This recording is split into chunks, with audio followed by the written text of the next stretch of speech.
Okay, Assalamualaikum warahmatullahi wabarakatuh. Good morning, selamat pagi, bonjour. So today we continue to the second chapter, which is particle resultant 2D.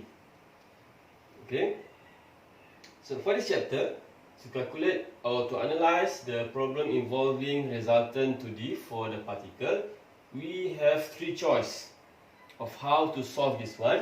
The first one is using the graphical method. Second one, trigonometry, and the last one is rectangular component. I will show all these three methods, but during the test or exam, you can choose whichever method you would like to use. Okay, you familiar with. Okay, so first of all, before we continue, we need to understand that the force, okay, all the force is a vector unit. Okay, so the force is vector. Force is a vector unit, meaning that force must have what? The first one is magnitude. Second one is the direction. Okay, it must have magnitude and direction. For example, this one, I have force P. This example, just use P and Q. Maybe later on you will see F1, F2, F3 or something else. So it doesn't matter. So let's say here we have force P. So the magnitude is 10 Newton. The direction is upward 30 degree. Okay. Second one is the magnitude is 20 Newton and the direction is to the left 40 degree. So you have magnitude and also direction. Each time for the vector, you must have magnitude and also direction. And when you write the answer, the final answer also you must write in terms of the R. So we have the R as a resultant equal to, you must have x something Newton and which direction. Okay, you must have this as your final answer, magnitude and also the direction. You must state that in your final answer. Okay, so let's see this example. Okay, so calculate the resultant force from these two forces, P1, P and Q. What is the resultant force from these two forces? And we see for the first one, graphical method. So we go for the graphical method. Okay, graphical method. We want to have the resultant force from these two forces. So we have R equal to P plus Q. All this is a vector unit. You can use R equal to P plus Q, or the other way around. Also, you can have Q plus P. Doesn't matter which one comes first. It doesn't matter. Okay, because it is a vector unit. So you can have P plus Q or Q plus P. It doesn't matter. It will give you same result. Okay, so let's say we use this first one. R equal to P plus Q. So I'm putting this in terms of small table like this one. R is the thing that we want to know, the magnitude. So this is the magnitude. I'm putting the magnitude and I'm putting here the direction. Okay, R is what we want to know. We don't know the magnitude. We didn't know the direction. Okay. So here we have P, which is the magnitude is 10, direction is this way, 30 degree. Q is 20 Newton, the direction is this way, 40 Newton. Okay. So before you answer this one, you must check. Okay, this type of equation, we have here magnitude and also the direction. Okay, so we can only have it is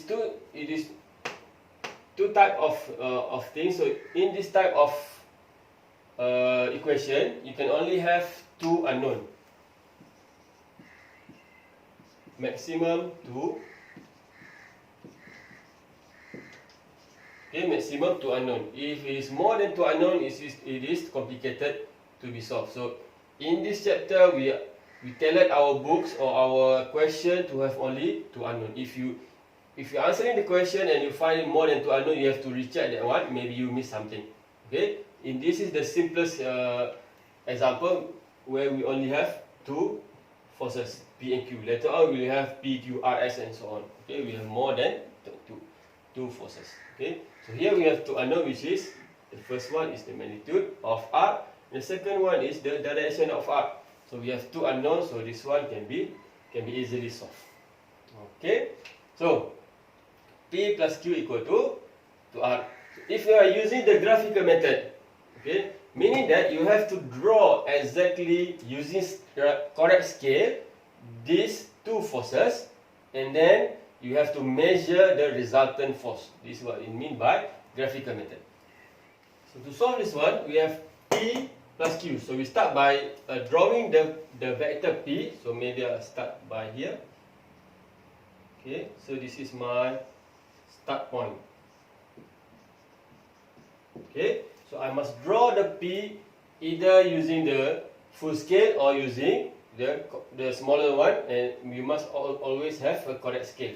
So let's say I have 10 Newton and 30 degree. Okay, the first one, the 30 degree, you must also measure. But now today I don't have that thing to measure, so I'm just assuming. Okay, 30 degree. So maybe from here this is 45, so here is 30. Okay, so I'm taking this one, 30 degree and 10. So 1, 2, 3, 4, 5, 6, this is 10.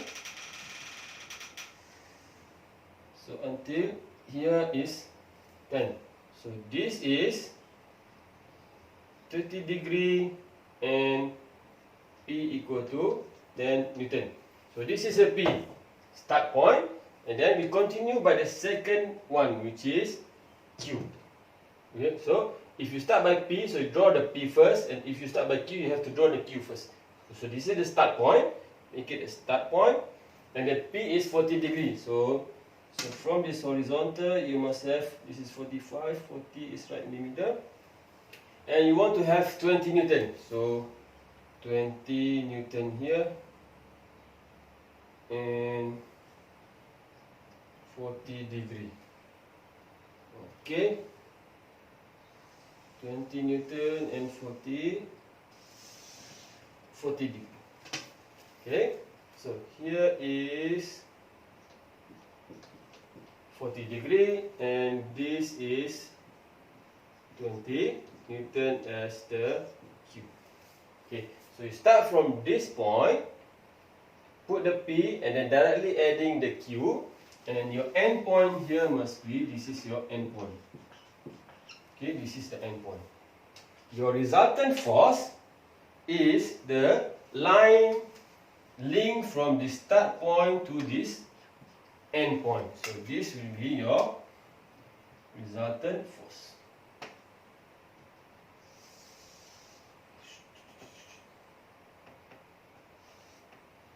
Okay, so this is your R.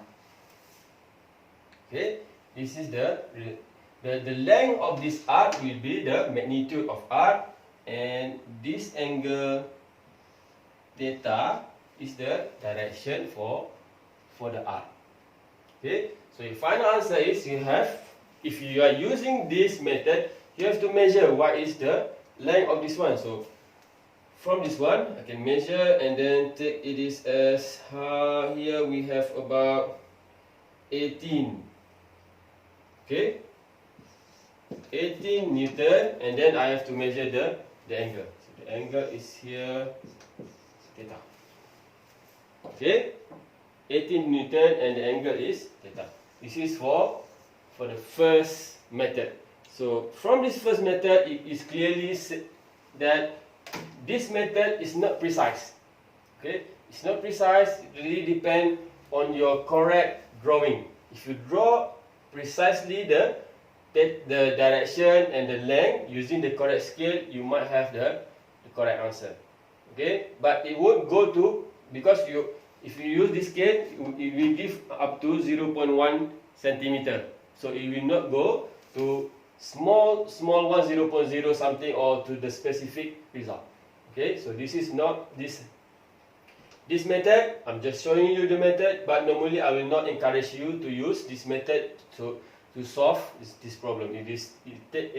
Sometimes this is, in this example, is simple because we only have 2 forces, but if you have several more forces, it will be much more complicated. Okay, so normally I'm not advising you to use this method during test and exam. You are encouraged to use trigonometry or rectangular component. Okay, so this is for the first method. You have to measure, you have to draw first. If you're using P, start from P and adding the Q directly, the Q, this is the Q, and then the resultant force from start to end, and then you have to measure the component. So you get the resultant force. Okay, so that's it for the first one.